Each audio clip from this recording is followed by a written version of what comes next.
A thunderous explosion splits the waters of the East China Sea.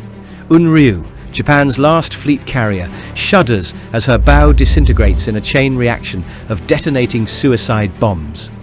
The ship rolls onto her side, her flight deck awash with December waves, before disappearing into the depths on what was meant to be her first combat mission. How did Japan's final carrier meet her end before ever launching a single strike? By late 1944, the Imperial Japanese Navy existed as a shadow of the force that struck Pearl Harbor 3 years earlier. The catastrophic defeats at Midway, the Philippine Sea, and Leyte Gulf had reduced Japan's carrier strength to almost nothing. And it's out of this desperation that Japan came up with the Unryū class. This class, in which Unryū was part of, was designed for rapid construction and was Japan's final gamble to rebuild its shattered naval strength. Unryū, whose name means cloud dragon in Japanese, was ordered in 1941 as an updated version of the earlier Hiryu-type carrier. With a length of 745 feet 11 inches, Unryū displaced 20,450 tons when fully loaded. Her powerful steam turbines generated 152,000 shaft horsepower, making her reach a top speed of 34 knots. Unlike earlier carriers, Unryū didn't have heavy armour. This was aimed at hastening the construction due to the urgency involved, and also making her fast enough to keep pace with the battle fleet. In addition to her pace, the Cloud Dragon had incredible anti-aircraft defences. She had 6 twin 6-inch dual-purpose guns, over 70 barrels of 25mm automatic cannons on her deck, and 6 4.7-inch rocket launchers. Being a carrier, Unryū's aviation facilities could accommodate 65 aircraft and a few reconnaissance planes. However, Japan had serious pilot and aircraft shortages, making Unryū never reach her full capacity in her few years of service. Actually, she was also never involved in aerial combat despite her massive defences. Unlike the armoured Taiho, the Unryū class lacked extensive torpedo protection, leaving the ships vulnerable to underwater damage. This compromise ended up being fatal for the Japanese Navy. The initial plan was to build 16 Unryū-class carriers, but reality proved far different. Japan's industry was strained, and priorities were changing. As a result, only Unryū, Amagi, and Katsuragi were completed before the war ended. Unryū was commissioned on August 6, 1944. By this time, Japan had already effectively lost the war and was operating under numerous constraints. Training cruises were confined to Tokyo Bay and the sheltered Seto Inland Sea, far from American eyes, but also far from any operational purpose. Severe fuel shortages restricted her movements to short trips between anchorages. Vice Admiral Ozawa briefly used Unryū as his flagship after the mobile fleet was decimated at Leyte Gulf. However, the honour lasted for only 8 days before the mobile fleet was disbanded due to lack of enough carriers. Unryū remained anchored in the inland sea throughout the autumn of 1944. All she was involved in were drills and crew training, but within the safe waters. That would change in December, when she was assigned her first and only mission. On December 13, 1944, the Japanese Navy got news of American invasion fleets being sighted in the Sulu Sea. This sent them into a frenzy of desperate preparation, since they knew Luzon would be invaded. They planned a mission to send emergency reinforcements to Luzon to counter the American invasion. On December 17, 1944, Unryū departed Kure Naval Base. Her flight deck and hangars that were designed for strike aircraft now carried crated planes, spare parts, ammunition, aviation fuel, torpedo warheads, and hundreds of personnel. She also carried Japan's secret weapon, 30 Yokosuka MXY-7 Oka, rocket-powered suicide planes designed for kamikaze attacks, destined for Manila. Rather than serving as a strike platform, launching aircraft in combat, Unryū was being used as a fast transport. She was escorted by destroyers Shigur, Hinoki, and Momi, with Captain Kaname Konishi commanding the fleet from Unryū's bridge.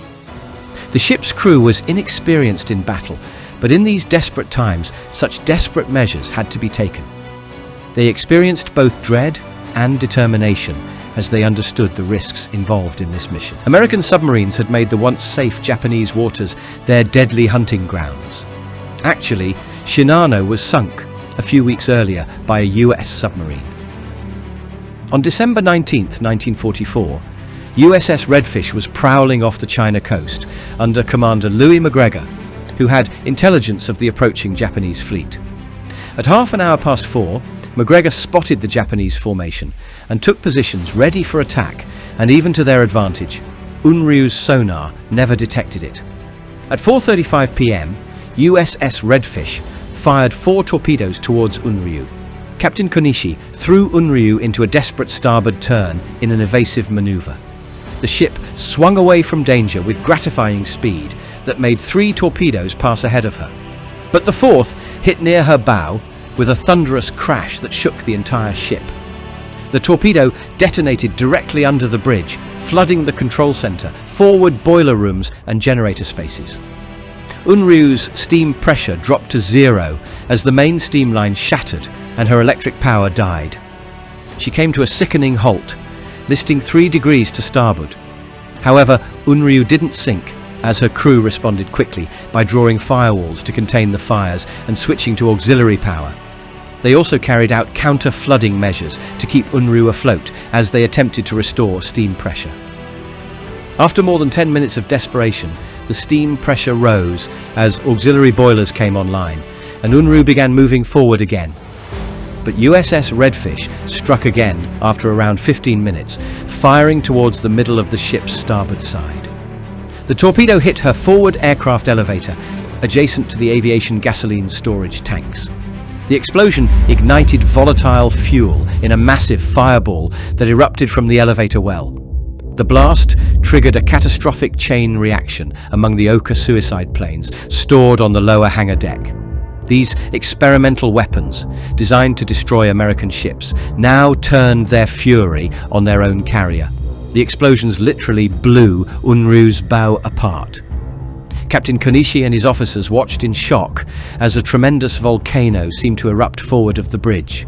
The deck tilted sharply as the ship began listing starboard at 30 degrees. All flooding systems were overwhelmed as the sea rushed through enormous holes torn in the hull. This time, Unryū was doomed, and Captain Konishi knew it. He immediately gave the order to abandon ship. At 4:57 p.m, Unryū rolled 90 degrees onto her starboard side and plunged bow first. Men struggling in oil-slicked frigid waters saw her upended stern and port quarter guns as the last remnants of the Cloud Dragon slipped beneath the East China Sea. Of the approximately 1,400 on board, only 145 were rescued by some of the destroyers. Over 1,200 lives were lost, including Captain Konishi, his executive, navigation officers, and most of the ship's senior staff. The tragedy was kept relatively quiet to maintain morale, but it was one of the greatest single-ship losses for the Japanese Navy. Destroyer Shigure also sustained damage and had to return to port, while Hinoki and Momi continued with the mission, suffering the same fate as the Cloud Dragon. The supplies, weapons and Oka planes Unryū carried never reached Luzon's desperate defenders as they went down with her. Unryū's sister ship Amagi was heavily damaged by air raids before becoming operational, while Katsuragi never left Japanese harbours due to fuel shortages. That marked the end of the Japanese Navy's era of carrier fleets, where once legendary vessels like Akagi, Kaga and Zuikaku dominated the Pacific waters.